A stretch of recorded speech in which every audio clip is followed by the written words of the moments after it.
Buletin Didik 29 Ogos bersama saya Midi Salih. Assalamualaikum dan salam sejahtera. Pertunjukan boneka dua pelajar Kolej Vocational Keningau mendapat pengiktirafan di Festival Seni Rusia. Hasil karya Aldi Diani Alexander dan Erlin Sherlyn Ujin itu membolehkan mereka menerima anugerah diploma cemerlang oleh Persatuan Budaya Northern Rainbow di Moskow. Festival Seni Rusia Friends in Moscow ini berlangsung dari 5 hingga 16 Ogos lalu. Kedua-dua pelajar telah menghantar video pertunjukan boneka bertajuk Soyang untuk dipertandingkan dalam kategori teater boneka. Ia mengisahkan hikayat gergasi bernama Soyang yang sering membuli haiwan di hutan hujan terletak di Kepulauan Borneo. Soyang secara tidak sengaja mengganggu ketenteraman semangat penjaga hutan yang menyebabkan dia telah disumpah menjadi haiwan mamalia pada waktu siang dan kembali kepada bentuk asalnya pada waktu malam. Sejak dari kejadian itu, Soyang telah mengambil ikhtibar dari tabiat buruknya. Pertunjukan itu membolehkan Aldi Diani dan Erlin Sherlyn menerima anugerah diploma cemerlang. Malah video persembahan mereka juga mendapat undian ketiga tertinggi daripada orang awam.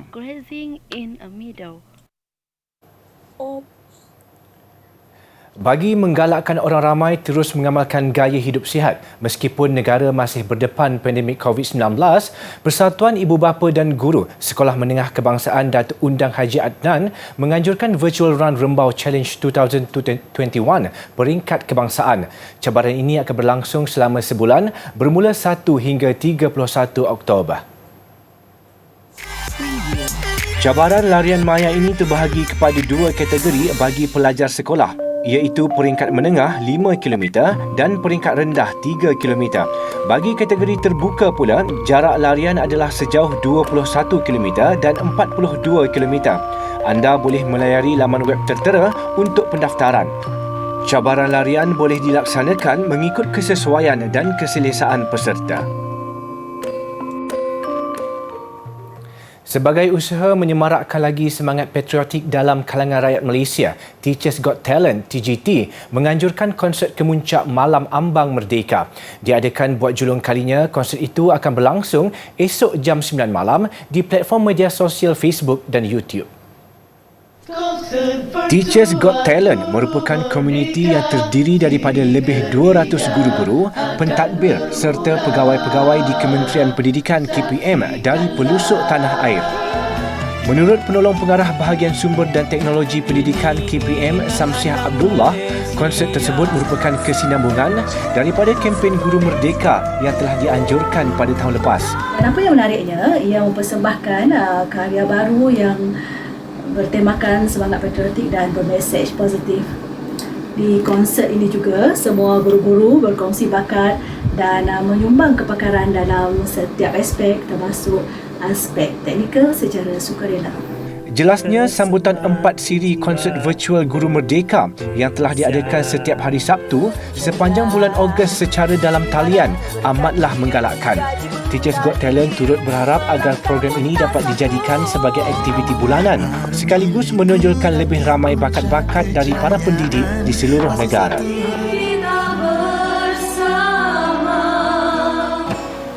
Pergi ke bandar menunggang kuda. Jangan dibawa barang yang berat. Wahai semua generasi muda, cinta negara tanpa menisyarat.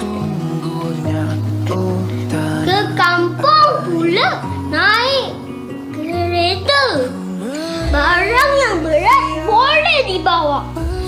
Jalur gemilang kebanggaan kita. Hukum negara tetap di jiwa. Berhenti sebentar melihat pelangi. Pelangi indah, gembira terasa. COVID-19 kita perangi. Malaysia Penghati Harapan Bangsa. Sekian, terima kasih semua. Saya anak Malaysia.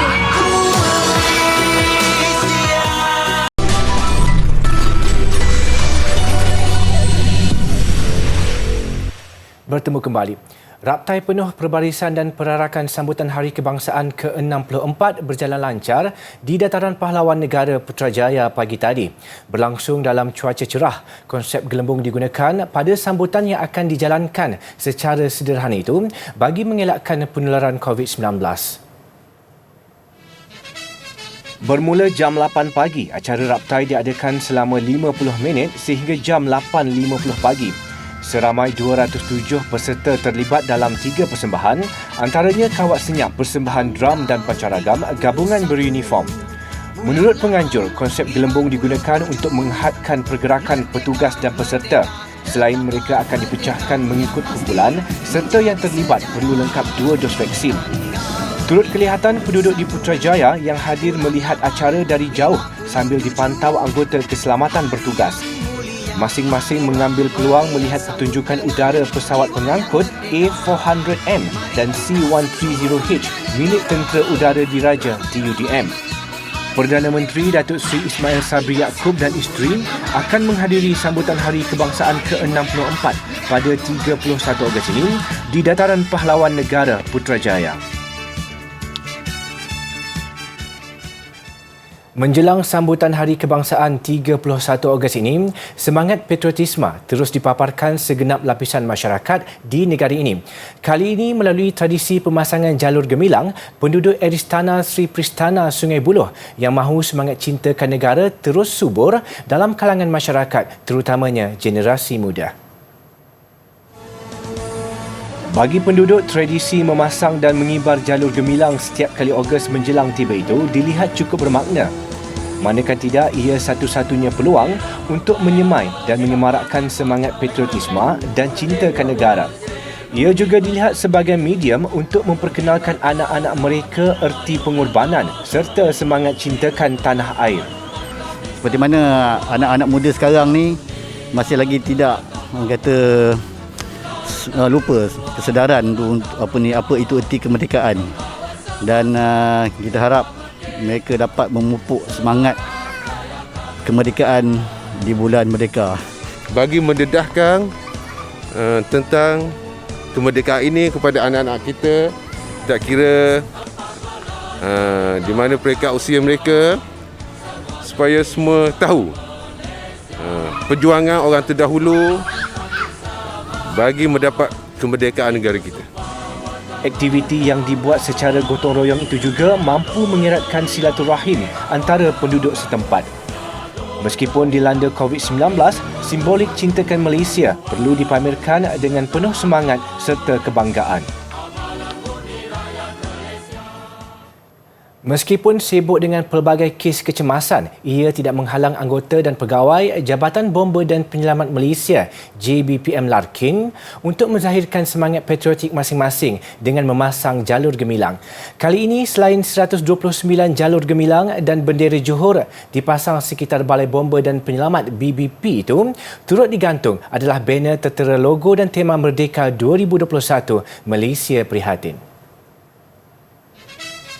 Tradisi memasang jalur gemilang sekeliling bangunan Balai Bomba yang berusia 58 tahun ini sememangnya menjadi acara tahunan jabatan itu. Penglibatan anggota balai turut merangkumi pelbagai pertandingan anjuran Ibu Pejabat JBPM Johor. Kerja-kerja menghiasi BBP Larkin ini membabitkan 101 pegawai. Setiap tahun dah jadi macam satu kebiasaan dah.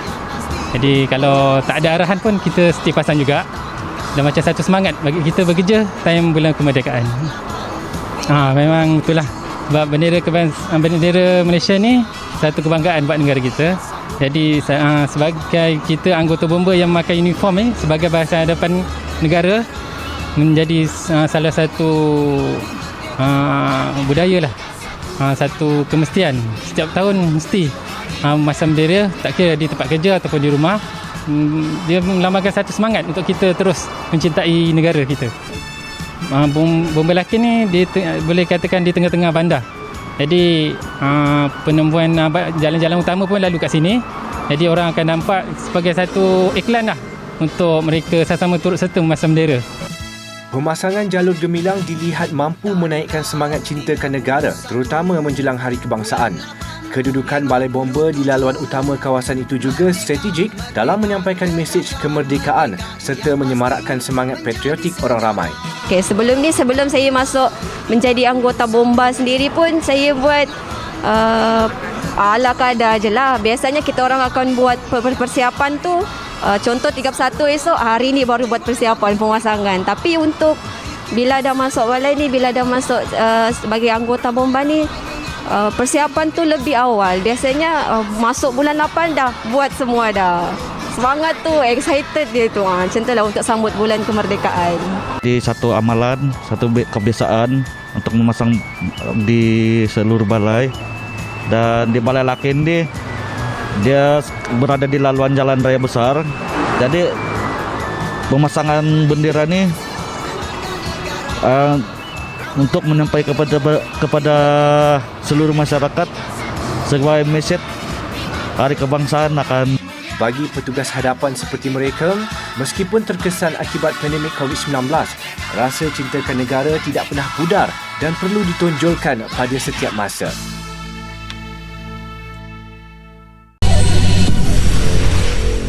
Bermula sebagai pengangkutan yang penting untuk mengangkut biji timah, fungsi kereta api kini berkembang lebih pesat.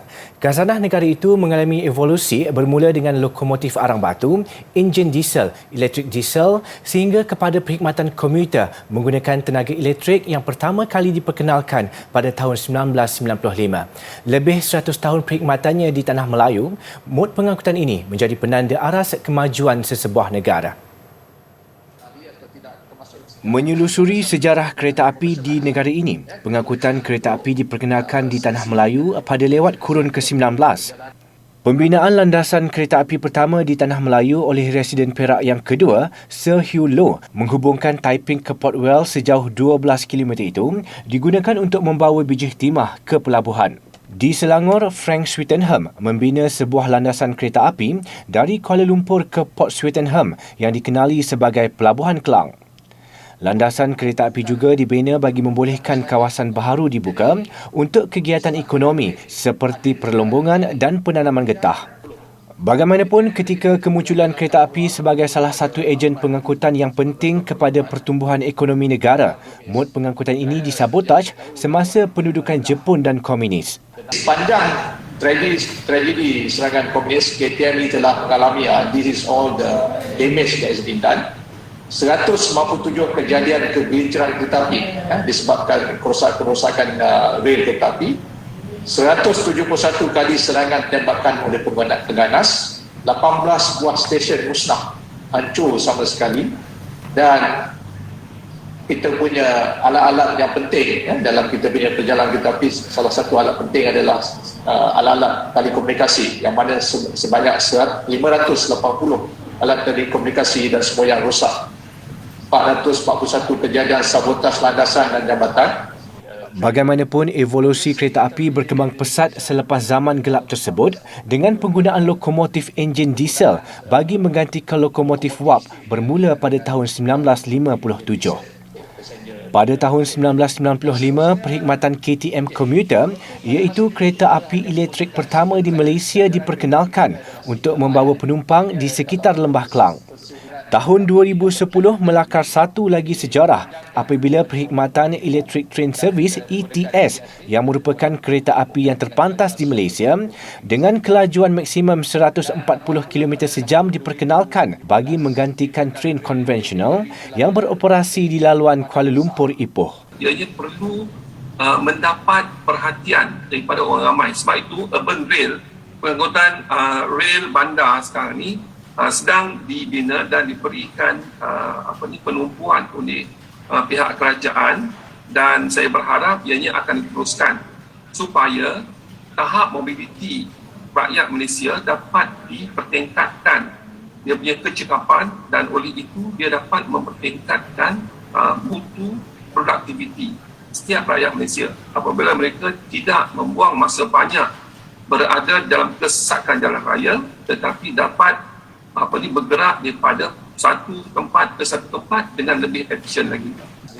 Terkini, pada bulan April yang lalu, KTMB telah memperkenalkan perkhidmatan diesel multiple unit DMU di sektor Pantai Timur bagi menggantikan perkhidmatan konvensional di sektor terbabit secara berperingkat.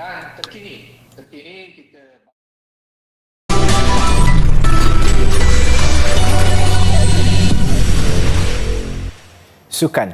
Nasib berbeza dua atlet negara pada Tamasya Paralimpik Tokyo hari ini. Atlet bocah Chu Wei-lun dalam laluan ke suku akhir selepas cemerlang menewaskan pemain ranking kedua dunia dari Thailand. Bagaimanapun, malang terus menimpa atlet renang Muhammad Nur Syaiful Zulkafli. Penyertaannya pada aksi saringan acara 100 meter kuak dada SB4 yang berlangsung pagi tadi dibatalkan. Selepas satu kemenangan semalam, Chu Wei-lun memulakan aksi kumpulan B pada sebelah pagi berdepan wakil Thailand yang juga pemain ranking kedua dunia Witsanu Huatrapit. Ketinggalan pada dua set pertama, Wei-lun bangkit pada set ketiga menerusi kemenangan 3-0 sebelum lawan mengikat keputusan 3-sama mengheret ke penentuan tie break. Dan kemenangan 1-0 yang diraih cukup buat Wei-lun melakar kejutan merakam kemenangan keduanya. Pada sebelah petang, Wei-lun menewaskan pula Jun Sung-jun dari Korea Selatan dengan mata 9-3. Menang 3 perlawanan, Wei-lun kini di tangga teratas kumpulan B. Hampir pasti mara ke suku akhir, berbaki satu perlawanan menentang wakil Republik Czech Katerina Kurinova esok. Sementara itu, di pusat akuatik Tokyo, Muhammad Nur Syaiful Zulkafli berada di petak kedua dalam acara 100 meter saringan SB4. Dia berjaya menamatkan aksi di tempat ketiga menerusi catatan 1 minit 50.28 saat. Namun atas kesilapan teknikal, tidak menaikkan kepala ke permukaan air pada 15 meter awal, penyertaan Nur Syaiful dibatalkan. Ini pembatalan kedua terhadap Nur Syaiful selepas insiden pertama pada acara 200 meter gaya bebas S5 Rabu lalu. Nur Syaiful akan turun lagi pada acara terakhirnya 50 meter gaya bebas S5 Rabu ini. Ke aksi bola sepak Liga Super. Selepas gelaran juara Liga sah milik Johor Darul Takzim JDT, tumpuan kini terarah kepada persaingan untuk gelaran naib juara. Dan Kedah Darul Aman KDA terus konsisten apabila melonjak ke tangga kedua. Kemenangan ke atas Perak FC 1-0 semalam membolehkan Kedah mengumpul 38 mata. Satu mata memintas Terengganu FC dengan Kedah masih berbaki 4 perlawanan berbanding Terengganu 3 perlawanan. Gol kemenangan Kedah yang beraksi di Stadium Darul Aman semalam hasil tandukan penyerang utama Kepah Sherman pada minit ke-19. Tuan rumah terlepas peluang menambah jaringan 3 minit kemudian apabila ketua pasukan Badrul Bakhtiar gagal menyempurnakan sepakan penalti. Sementara itu, Selangor FC keciciran mata dalam pemburuan tempat kedua Liga meskipun mendahului pada minit ke-17 menerusi Hill Hashtag yang menyempurnakan hantaran Ifedayo Omosui. Kad merah yang dilayangkan kepada Asmawi Yakin 10 minit kemudian nyata menjejaskan rentak tuan rumah. Kesempatan yang bijak dimanfaatkan Melaka United untuk menguasai permainan. Dan pelawat berjaya menyamakan kedudukan pada minit-minit akhir menerusi pemain kebangsaan Filipina Manuel Ott. Di Stadium UiTM Shah Alam, pasukan tercorot UiTM FC mencipta kejutan menewaskan Sabah FC. Bukan 1 gol tetapi 4 jaringan tanpa balas. Bermula dengan sepakan penalti Kwon Yong Hyun pada minit ke-15, disusuli jaringan kedua 2 minit berselang menerusi Joel Vinicius. UiTM FC terus membuat Sabah FC hilang punca apabila menambah 2 lagi gol pada babak kedua. Gol menerusi Sean Ginielli pada minit ke-59. Sebelum Ginielli menyumbat gol kedua pribadi 7 minit kemudian untuk kemenangan 4-0 UiTM FC. Pemerkasaan pelaksanaan kurikulum KPM Perkasaku Kementerian Pendidikan Malaysia yang akan disempurnakan oleh Ketua Pengarah Pendidikan Malaysia, Datin Sri Nur Zamani Abdul Hamid pada 30 Ogos 2021, jam 2.30 petang. Saksikan melalui channel YouTube EduWeb TV seperti pautan tertera.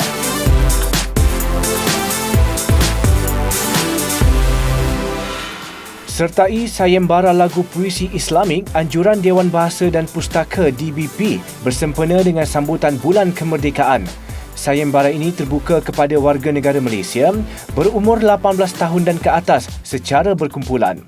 Anda perlu menghasilkan sebuah video lagu puisi berunsurkan Islamik dan muat naik di media sosial anda berserta hashtag sayembara lagu puisi Islamik. Maklumat lanjut layari laman Facebook DBP. Jangan lupa ikuti pembelajaran melangkaui bilik darjah dikendalikan bersama guru-guru berpengalaman menerusi saluran khusus TV Pendidikan Malaysia Didik TV KPM. Pelbagai pengisian menarik selepas ini antaranya sukses SPM 2021 Pendidikan Moral serta bimbing pendidikan khas vocational dan bimbing tingkatan 4 Kimia. Pembelajaran kini lebih mudah dan menyeronokkan bila-bila masa di mana jua hanya di Didik TV KPM. Visual binaan Istana Pasir setinggi 17 meter di Jerman mengakhiri buletin didik malam ini. Saya Midi Saleh, salam hormat. InsyaAllah kita jumpa lagi.